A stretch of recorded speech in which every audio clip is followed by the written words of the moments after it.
Alright, so I've done some wiring here. Coil and the Pertronics and all that's hooked up. I'm going to check and see if I've got any spark. I've got my hot wire right there, run over to my resistor. And this little jumper wire, I'm just going to, it fits right there in that terminal, and that way if something goes wrong, I can just snatch it out. So we're going to have to make do with that for right now. We're going to check and see if we got spark, and if we got spark, we're going to feed her some fuel, and we should be preparing for takeoff. Alright, so the moment is finally here. I've got my little temporary gas tank filled up. Carburetor's got gas in it, and surprisingly, the leak has stopped. So it looks like it might have been that old needle and seat that were the problem all along. So when the new carburetor shows up, I guess it can just hang out in the box until it's needed. I've got a feeling it's going to have a pretty noticeable exhaust leak there. Neutral. Turn my ignition on.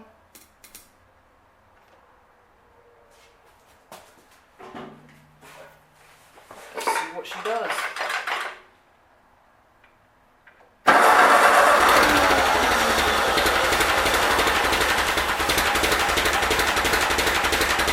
We are running.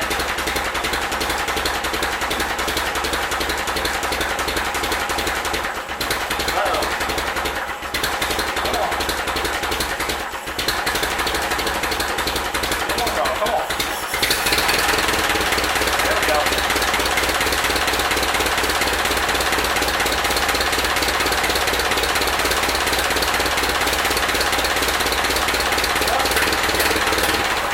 Oh yeah, I forgot my oil line isn't hooked up. Whoops. Well, that's good news. That means the oil pump is working. Forgot about that little detail. But that's good news. At least it's pumping oil. The whole time I was cranking on this thing, I had a couple of oil lines off and it never showed any oil. So that answers that question. The oil pump is working. Alright, so it is a new day. I ended up not fooling with the temporary tank anymore. As you probably saw in the last clip, the oil line, this one I just left it disconnected, but I've got a little adapter made now for my oil gauge, and I have also made a custom bracket because the exhaust on this thing is going to have to run vertical.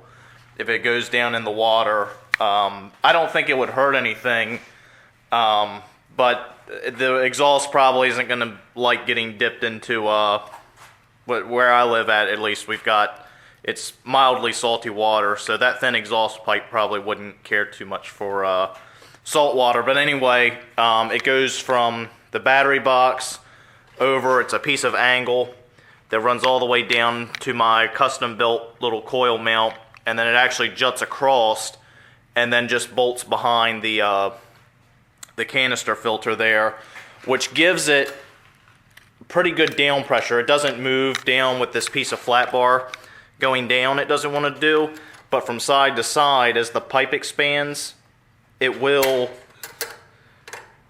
give some. So the idea is basically the exhaust goes from the manifold, swoops under, and then comes up through here. But as that pipe heats up and expands, I want this to have some give side to side so that it doesn't, I've seen where these can break before. But anyway, enough about that. The hood over here, I am just finishing up putting the gas tank in and wiring up the lights. The temp tank that I was using had a crack in it and it started leaking gas. The last shot you saw of this was a mess. I was leaking oil and then my canister or my temp tank started leaking fuel, so that had to go. So I decided to just call it a day and get it back together like it should be. So here's my hood. I've got all my wiring. This bigger one here, this is for my headlights, and this smaller one is for my running lights, because if you're a boat, you're going to have running lights. So even though it's upside down, we'll look at it this way, this would be one running light, and there's the other hiding there, they're LED. So that's my green and red for my nautical boat, my boat tractor. So I am going to do a little bit more work. I'm going to get the hood put on, and at that point we should be getting really close to doing a little test drive. I definitely know I have some final tuning to do with the distributor, but that shouldn't really take hardly any time at all. And we'll see if we can't get this thing to do a little test drive. And now we are really starting to get somewhere. So this is pretty much with the hood on. You can really kind of see this whole project coming together now. It is starting on its own. It is running on its own. I've got the gas tank in. It's all filled up. Alternator's hooked up. Missing some little odds and ends and things like that. I also played with the distributor a little more, and I've got it running a little bit better. We've still got some kinks to work out, but I think it'll all work out.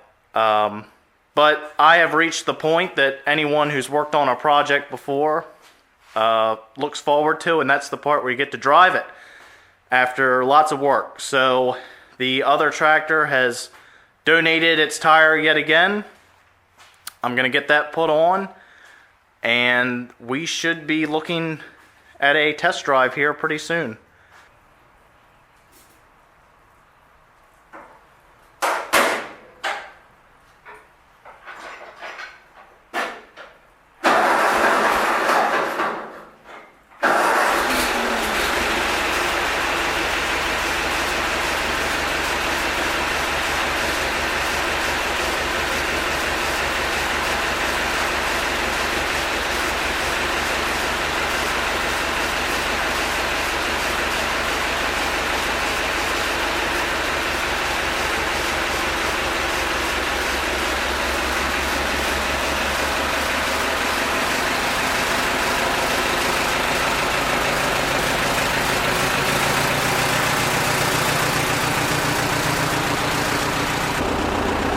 Well, I couldn't possibly be picking a more beautiful day to do this. It is raining just about the same way it was the day it showed up. Got a tarp thrown on the other tractor to try and keep the switches from getting drowned. So I don't have first and third. For whatever reason, it will not go into either of those gears. So that leaves me with second and fourth. And of course whatever the Sherman will do. So I think at this point I want to try seeing what different ranges the Sherman will do. So right now we're in low gear on the Sherman and about second gear on the transmission. So I'm going to try putting this thing, I think straight back is in high range. So high range second gear.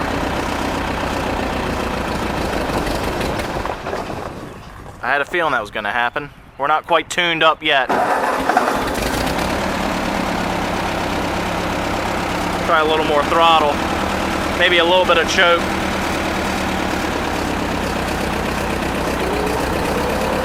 There we go.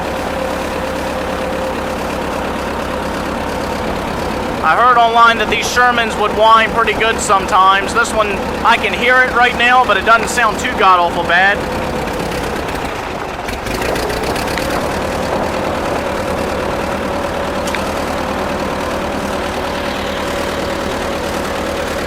I think what I might do, I might turn around and go get the, I've got a clothespin for the choke off of the other tractor. This tractor acts like it really likes that choke.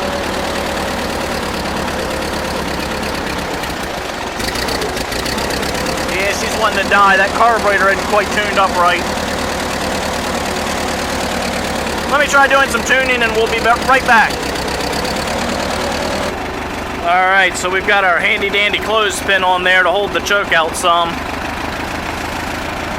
Let's see if we can get a little better test ride going here.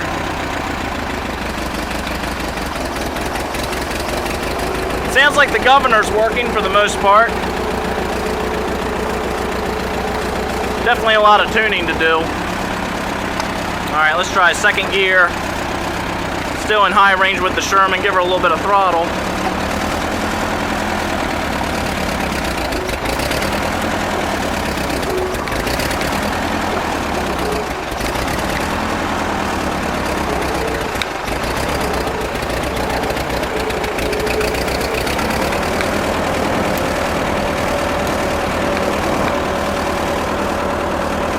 Lots of tuning to do.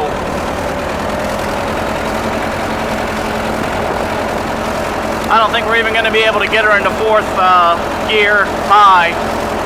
We're going to have to be in a little better running condition for that.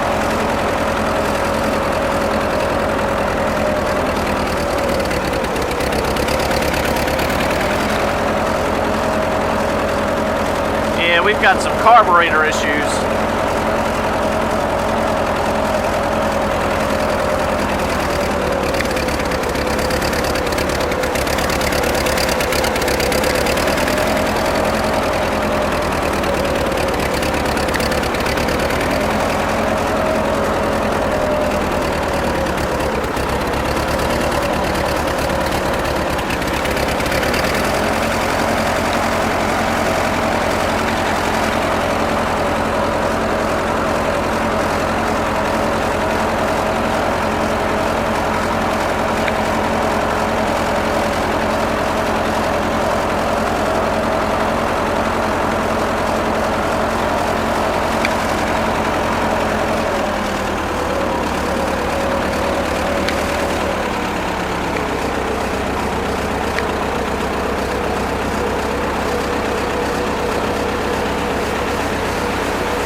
Well, what can I say? We've done a lot of work and come a long way. And who knows the last time it was running. But for right now, until I do some more work, this is about where we're going to stay at. I've got to still do the exhaust and everything. But the next plan, to build basically tank-sized wheels that will hold enough air that this thing will be able to float. I've got some serious math to do. And I've also got that attachment that was on the back. It's around back now. I've got some bearings on order, and I've got some other things to do to it. So before we know it, we should be doing some water testing. Not too bad for a month's.